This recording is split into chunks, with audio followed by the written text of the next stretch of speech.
ሰላም እንደምን አላችሁ የተወዳጁ ቻናላችን ቤተሰቦች እንኳን በቻናላችን በደህና መጣችሁ እያልኩ በዛሬው ቪዲዮ ይዤላችሁ የመጣው በ2018 ዓ.ም ኤግዚት ኤግዛም የምትፈተኑ ተማሪዎች ፈተናችሁ የኤግዚት ኤግዛም ማለት ነው ከምርጫ በፊት ይሆናል ወይም ከምርጫ በኋላ እያላችሁ ብዙ ጥያቄዎችን ሲጠይቁ ነበር። በዛሬው ዕለት ትምህርት ሚኒስቴር በላከው ደብዳቤ መሰረት ለከፍተኛ ትምህርት ተቋማት ፈተናችሁ ሰኔ ላይ እንደሚሆን ተረጋግጧል ማለት ነው። ይህንን መረጃ በስፋት ማድረሳችሁ ይሆናል።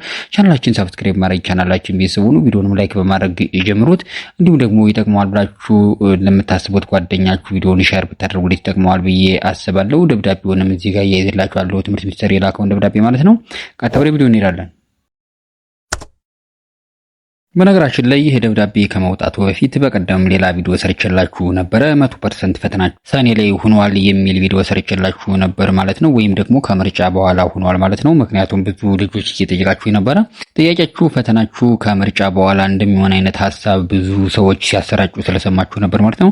ታዲያ እሱን ቪዲዮ የነገርኳችሁ እኔ ትምህርት ሚኒስቴር ዩኒቨርሲቲ ያሉ ተማሪዎች ለምርጫ እንዴት መዘጋጀት እንዳለባቸው ራሱ መግለጫ ወጥቶ ነበር ከምርጫ ቦርድ ጋር በማውራት ማለት ነው። በራሱ የፌስቡክ ፔጅ ላይ ነው ያጋራው። የዛሬው ግን በተለያዩ ማህበራዊ ሚዲያ ገጾች በቴሌግራም በኢትዮ ዩኒቨርሲቲ እና ቲክ ዩኒቨርሲቲ ዘግበውታል። ታዲያ ያ ቪዲዮ ምንድን ነበር የሚለው ዋና ሐሳቡ እናንተ ምርጫን ዩኒቨርሲቲ ሆናችሁ የምትመርጡበት እድል እንደሚመቻችላችሁ፣ እንደዛ ካልሆነ ደግሞ ወደ ቤተሰብ ተመልሳችሁ መጣችሁ ምርጫ ከመረጣችሁ በኋላ ተመርታችሁ ወደ ዩኒቨርሲቲ እንደምትገቡ ነበር የተባለው። ፈተናውን ከምርጫ በፊት ለማድረግ ታስቦ ነበር። ነገር ግን ትምህርትንም ተማሪዎችንም መጉዳት ስላልፈለግን ፈተናውን ከምርጫ በኋላ አድርገነዋል የሚል ሐሳብ ነበር ያስቀመጡ። ያው በግልጽ ከምርጫ በኋላ አድርገነዋል ባይሩም በዛሬው ዕለት ግን ፈተናችሁ ከምርጫ በኋላ እንደሆነ 100% አረጋግጧል ማለት ነው ትምህርት ሚኒስቴርና የፈተናዎች አገልግሎት ኤጀንሲ።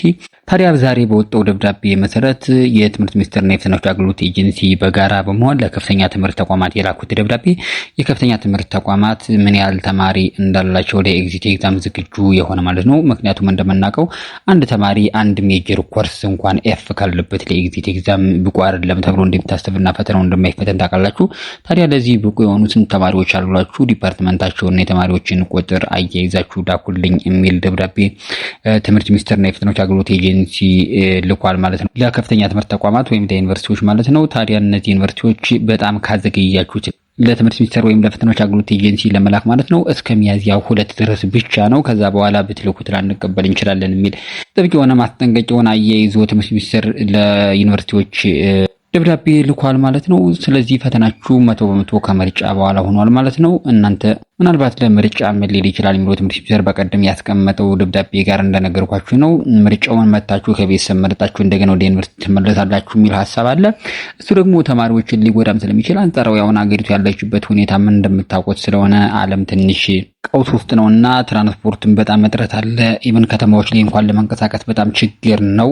አይደለም ከአንድ ክልል ወደ አንድ ክልል ረጅም ርቀትና ረጅም ጉዞዎችን ለመጓዝ ማለት ነው። ከዛ ሳይድ እናንተ ዩኒቨርሲቲ ውስጥ ሆናችሁ የምትመርጡበት እድል ሊመቻች ይችላል ብዬ አስባለሁ። ከዛ ውጭ ከዚህ ጋር በተያያዘ መልኩ ስለ ፈተናዎቻችሁ አንዳንድ ነገር ተናግራችሁ አሁን ሰኔ ላይ የምትሰጡት ፈተና ትንሽ ከዚህኛው ለየት የሚል ይመስለኛል። ምክንያቱም በመጀመሪያ የተፈተኑትን ልጆች አይታችኋል። 120,000 የሚሆኑ ተማሪዎች 11,000 ምናምን ተማሪዎች ውጤታቸው ሙሉ በሙሉ ዲስኳሊፋይድ ነው የተደረገ። የማይሆኑ ነገሮችን ሲሰርቁ፣ ከሰው ጋር ሲያወሩ፣ አጤሬራ ስልክ ይዘው ተገኝተዋል በሚል ምክንያት ማለት ነው። ከዛ ውጭ 9,000 ምናምን ተማሪዎች ደግሞ እንደዚሁ ተልካሻና ለመመርመር ትንሽ ጥቃቅን አነስተኛ ችግሮችን ፈጥረዋል በሚል የነሱ ውጤት ደግሞ አየር ላይ ሆኖ እየተመረመረ ነበረ። ታዲያ ከዚህ አንጻር ትምህርት ሚኒስቴሩ ፕሮፌሰር ብርሃኑ ነጋ ባለፈው ንግግር ሲያደርጉ አይታችኋል ብዬ ያስባለሁ። በጣም ረጅም ሰዓት ነው ስለ ኤግዚት ኤግዛም መግለጫ ሰጡ የነበረ። ይህን መግለጫ ሰጡ እያልኳቸው ያለው አሁን ጥር ላይ የተሰጠው ወይም የ2018 ግማሽ ዓመት የኤግዚት ኤግዛም መውጫ ፈተና ከተሰጠ በኋላ ማለት ነው። ስለዚህ ሰኔ ላይ የምትወስዱት ፈተና ትንሽ ህጎቹ ጠበቅ ያሉ ይሆናሉ ብዬ አስባለሁ። ምናልባትም ኮዶችም እየወጡ ወይም የፈተና ኮዶች እንደምታውቁት ውጭ ላይ በኮምፒውተር የሚያሰሩ ልጆችም አሉ። እንደዚህ አይነት ነገሮችን በትምህርት ሚኒስቴር በኩል መረጃ ደርሰዋል ማለት ነው። ከዚህ አንጻር የሰኔው ፈተና ትንሽ ጥንቃቄ ያስፈልገዋል ብዬ አስባለሁ። ሲቀጥል ዩኒቨርሲቲዎችን በጣም እየተተቹ ነበረ። ተማሪዎችን ለማሳለፍ ይፈልጋሉ። የዚህን ያህል ተማሪ ቁጥር አሳለፍኩ መባል ብቻ ነው የሚፈልጉ ዩኒቨርሲቲዎች። ዝም ብሎ ተማሪዎቻቸውን እያኮራረጁ ነው የሚለውን መረጃም አብረው አጣቅሰውታል ማለት ነው ፕሮፌሰር ብርሃኑ ነጋ። ስለዚህ ያሁኑ ፈተናችሁ ትንሽ ጥንቃቄ የሚያስፈልገው ነው ብዬ አስባለሁ። ከዛ ውጭ ያለፈው ዓመት ጥያቄዎችን መስራት ወይም አሁን ጥር የተፈተኑትን ተማሪዎች ጥያቄዎችን መስራት ያን ያህል ጥቅም አለው ብዬ አላስብም። ምክንያቱም ፈተናችሁ ሲወጣ አንዴ 500 ጥያቄ ይወጣና ለተወሰኑ አመታት ነው እየተከፋፈለ የሚሆን ማለት ነው። እንደዛ ነው ያለው መረጃ። ያ ማለት የጥያቄ ሪፒቴሽን ወይም ድግግሞሽ አይኖርም ማለት ነው። ስለዚህ ባለው ነገር ባላችሁ ጊዜ እንዲሁም ደግሞ በአቅማችሁ ልክ ራሳችሁን ዝግጁ አድርጋችሁ ወደ ፈተና ጣቢያ ብትገቡ አሪፍ ነው ብዬ አስባለሁ። ከዛ ውጭ ወደ ፈተና ጣቢያ ከገባችሁ በኋላ ትሬኒንጎች ይሰጧችኋል።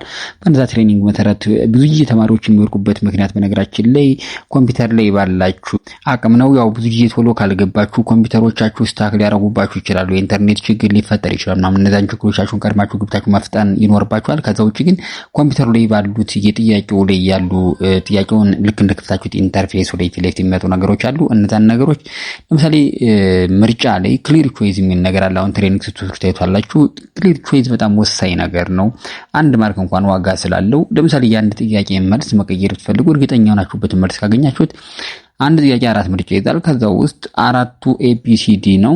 ኤን መርጣችሁ እንደገና መልሳችሁ ቢ ቢሆን እርግጠኛ ከሆናችሁ ክሊር ቾይስ አትሩ ቢ ብትሉት ኢንፑት ዳታው የሚያርመው መጀመሪያ የላካችሁለትን መልስ ስለሆነ ክሊር ቾይስ የሚለው ግዴታ ስለሆነ ክሊር ቾይስ ተጠቀሙ አሪፍ ነው እያስባለሁ። ከዛ ውጭ መሀል ላይ ጥያቄ መዝለል ፍላግ ሳታብሩ ጥያቄውን ብትዘሉትና ምናልባት ሳሰሩት ከዛ በኋላ ቢቀር ኮምፒውተር ነው የሚያርመው ፈተናችሁን እንዳልኳችሁ። ልክ እናንተ ዳሽ እስከተዋችሁት ጥያቄ ድረስ ብቻ አርሞ ኮምፒውተሩ ሌላውን ነገር በክፍት ይተዋል ማለት ነው። እንደዚህ ነገሮችን ጥንቃቄ ብታደርጉ አሪፍ ነው እያስባለሁ። ከዛ ውጭ ግን ከመቶ ጥያቄ 50 ጥያቄ መልሶ ማለፍ በጣም ሲምፕል እና ቀላል ነው። ፈተናው ኦንላይን መሆኑ ኖርማል የስነ ልቦና ጫና እንዳለው የታወቀ ቢሆንም ግን በዚህ ልክ የሚያስፈራ ነገር አለም።